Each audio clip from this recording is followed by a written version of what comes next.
So there's a mega rarity in the south of England at the moment, not too far away from home, that's been moving between Brownsea Island and Poole Harbour, or around the Poole Harbour area.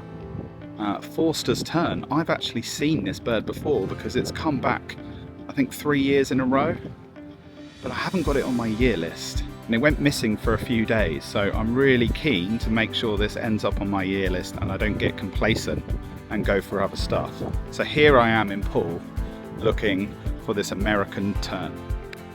So our plan to see this Forster's tern is not to go to Brownsea Island ideally, although that is definitely plan B, but we want to try and view it from mainland and sandbanks, because that will give us more time to look for other species today rather than just the one.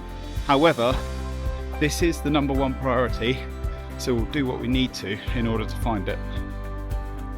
So from sandbanks, I've just found this little viewing area, and when I say little, I mean like literally tiny. Yeah, you can't really see, you haven't really got much room to maneuver, but it is enough for me to just sit down here and view Brownsea Island with my scope. It sounds like people have been viewing it from sandbanks here. I'm not exactly sure where, but yeah, we can't see anything. Supposedly it sits on buoys quite a lot, so yeah, we're just checking all the buoys and the lagoon where it's been often seen if we went to Brownsea Island, and no joy so far, but it's only been 10-15 minutes. So supposedly these birds were hanging around with 2 sandwich terns, and we've just found 2 sandwich terns, but no Forster's tern, unfortunately, or at least not yet. So we were only able to get an hour on the parking at this spot.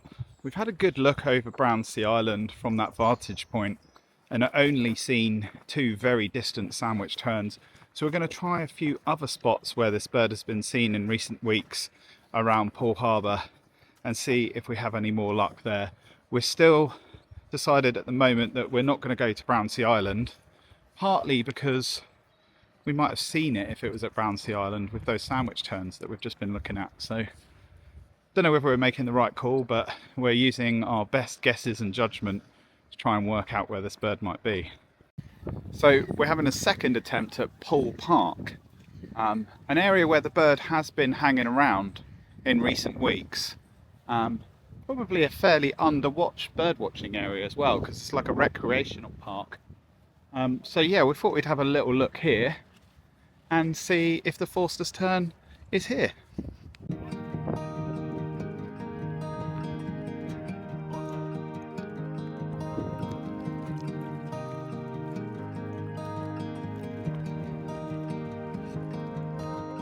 So it doesn't look like we've got any sign of this bird here either. So we're kind of thinking that we might try for another bird that's been sighted quite close to us in Salisbury to see if that's around. But it was seen yesterday and not today, very similar to the Forster's tern. So I think that might be our next stop. So just before we were about to go, we decided to have a quick look at Brownsea Island from another angle. This time we have 3 terns, and I do think one of them is slightly smaller, which could point towards Forster's tern. But whether they're just too far away to identify for sure, we'll have to figure that out. So we're just going to go up to this point slightly closer to Brownsea Island to see if that makes it easier to identify. Now, as I say, there are 3 terns here. One of them does look smaller. It's in exactly the same place as the Forster's tern was seen yesterday, just over the lagoon of Brownsea Island. So, yeah, it definitely looks good. Well, I do need a better look before I can claim it. Well, persistence pays off. Forster's tern is now on the list. You can see as we're a little bit closer, it's smaller. It's actually having a little go at the sandwich tern, so a lovely size comparison between the two. 100% Forster's tern, white head and everything. Fantastic.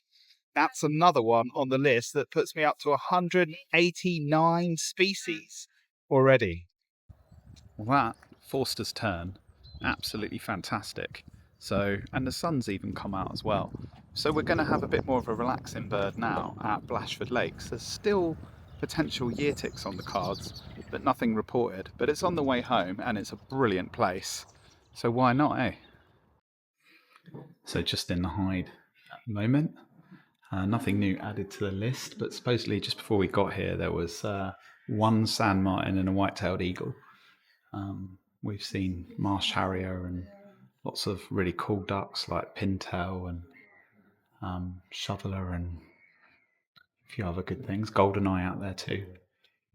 But no year ticks added, but a good bunch of birds and a lovely spot here at Blashford Lakes. Well, yesterday was good. Forster's Tern on the list, and I'm not really dressed in my birding gear that much at the moment because I've just come from the gym, but by my gym there's been a report of Yellow-browed Warbler. Now admittedly this was about a day and a half ago by all accounts, but I thought, well, you know, it's just round the corner, why not take a little look and see if I can find it. Now, as with many of my videos, this is another needle in a haystack job.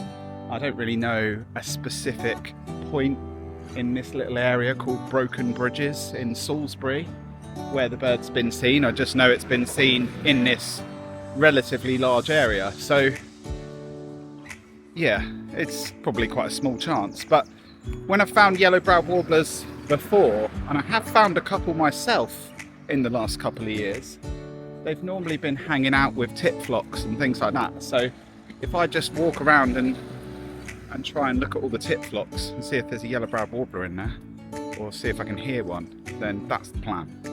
Well, this place is called Broken Bridges, but the bridges don't seem to be that broken. Maybe they fixed them, eh? Nice place though. Pretty much in a city, Salisbury. There's a lot of chiff-chaffs calling. Blue tits, chiff-chaffs, blue tits, great tits. No yellow-browed warblers. Not yet anyway. Nuthatch and long-tailed tits calling. Wrens. The way I think of a yellow-browed warbler call is it's a very high-pitched call, like almost like a chew-it. That's the most I'm going to imitate it, because I'm terrible at imitating calls. But probably best you Google it or look it up than go by my attempt at trying to imitate it. I feel like I should acknowledge the beauty of this spring morning though. It's absolutely stunning, and supposedly it's going to get up to about 16-17 degrees today, which is pretty good for mid-March. It's certainly, spring has certainly been a lot better than that horrible wet winter. It's just felt like it was raining almost every day I was out. And there we go. Yeah, definitely loving this.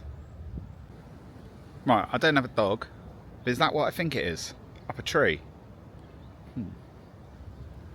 The things you see when you're out birding, honestly, I've seen some like really weird things, like dolls all dismantled with arms and legs in a pile, and I can't remember where that was. I think it was in America. Yeah, and just random shit. Like I saw a little Transformer toy from the 80s the other day. Yeah, just random stuff when you're out and about birding. I should probably keep a little page or a documentation of some of the weird stuff that I see, and I believe there is actually a Facebook page which I have never posted to actually, but I watch it, called Random SHIT, that people see when out birding. God, that's an impressive animal, isn't it? Yeah, I wouldn't mind pet one of those. Maybe not in the little garden in my house, but somewhere else. And here's a bird for you. The first bird of this video. Just thought I should probably add some kind of bird footage in a bird video like this. So I'd kind of describe a yellow-browed warbler as a cross between a chiff-chaff and a goldcrest. It's really small, smaller than a chiff-chaff. Normally it hangs around with goldcrests, but I've also seen it with long-tailed tits and tit flocks in the past. So yeah, when I'm out and about, particularly in autumn, although probably should do it in spring as well, I do check like long-tailed tit flocks passing through to see if there is anything like a yellow-browed warbler in them. And the last one I saw, which was also in Wiltshire where I'm from, was in amongst long-tailed tits, and the one I saw before that was also in amongst long-tailed tits as well. So yeah, they were one was autumn, one was winter, so yeah, winter can be good as well. But yes, always try and think about expecting, or like being prepared to find a rarity. You know, if you're looking hard enough through common birds, then you might just find one. Strange bird to see on top of the tree up here. There you go, little egret. Nice. So I'm at the pin on the map, which is displayed on bird guides. It's hard to know whether this is the exact pin or just the generic pin for Broken Bridges, the overall location. But it's definitely worth spending a bit of extra time here because it does look particularly good for something like a yellow-browed warbler, but then so does most of this place. So I don't know if you could see that bird, that little bit of movement underneath the nest, but that is a goldcrest building a nest. Goldcrest is Europe's smallest bird. Tiny little thing, so cute as well. And what's relevant about goldcrest is yellow-browed warblers probably more likely to hang around with goldcrest than any other bird species, and that's the first goldcrest that I've seen. Well, pretty sure this one's going to have to wait till next time, so yeah, I can't find it, but I didn't think I was going to, but as it was so close, it was just worth a look, eh? So I thought about going home after looking for that yellow-browed warbler, but I really got the urge to get a tick, so I thought I'd have one more stop before I go home. Here, Winterbourne Downs. Now, Winterbourne Downs is a really good spot for stone-curlew, and they are here quite a lot throughout the year. And I haven't been here this year, so I thought, oh well, let's go and check and see if there are any about today. So here I am.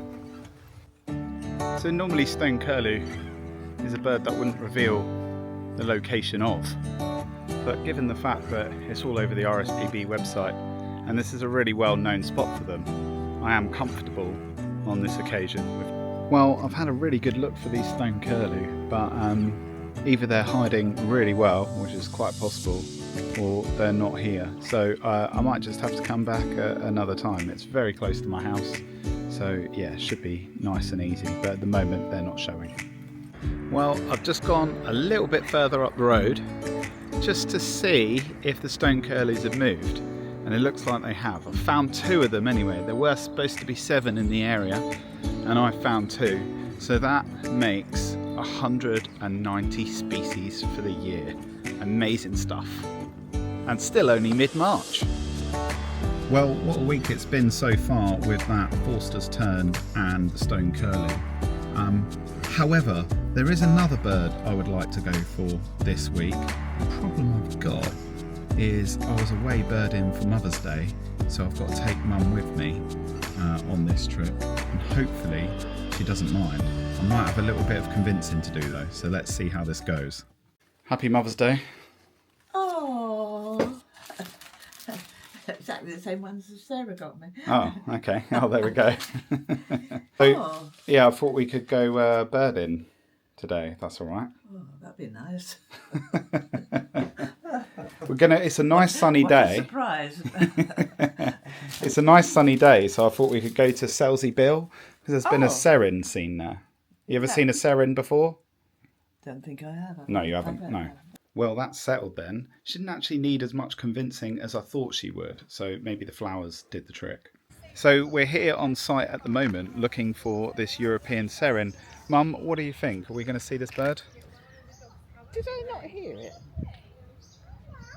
I don't know. Did you hear it? Well, you got me looking at... well, let's go and have a look. Where did it come from? Over there. So I didn't hear it myself, but I was getting stuff out of the car, so maybe Mum's right, but can't hear it now.